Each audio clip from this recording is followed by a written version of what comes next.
Getting a new vital cash injection from the EU for debt-choked Greece is far from a done deal.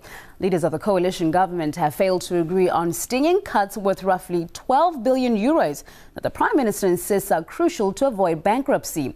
But his allies in the government objected to cross-the-board cuts on wages and pensions and also criticised plans to trim disability benefits. At the same time, Greece's foreign lenders, who are currently in the country to assess its progress on meeting the bailout terms, also rejected parts of the austerity measures, with talks set to continue. But the fiercest opposition the cuts have evoked come from the Greeks themselves, as Peter Oliver reports. Greek Prime Minister Antonis Samaras isn't sugarcoating his message. These painful cuts, these sores that hurt, there is no other way. It would seem that the Greek public don't agree with the PM. This weekend saw large demonstrations in the country's major cities. And when you look around those cities, you can see the effects of the crisis on every corner. This was once Thessaloniki's busiest market, now like a ghost town. Kostas has ran this coffee shop since the 1970s. He lays the blame for the current troubles on a political class who aren't looking out for Greek interests. The politicians don't care about the people. They care more about what Germany needs than what the Greek people need. Speak to people on the street and invariably the conversation will turn to talk of tax. As pensions and wages have been slashed, prices and taxes have soared.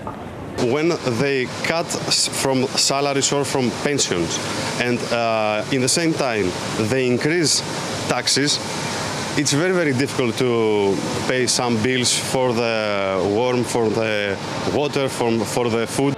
With unemployment at just under 25% and fears that it's just a matter of time before it passes the 30% mark, people take work where they can find it. Konstantin works in a factory that produces industrial lubricants. A university graduate with degrees in nanotechnologies and biology, this isn't the work he was trained for, but counts himself lucky to have it.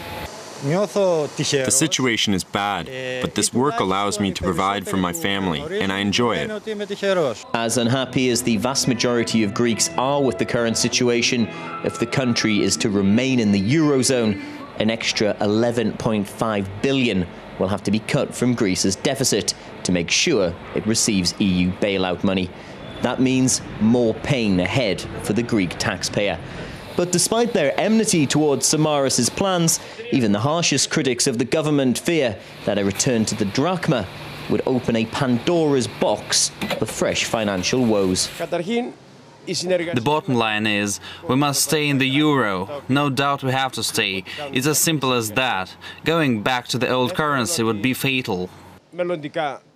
Peter Oliver, RT, Thessaloniki, Greece.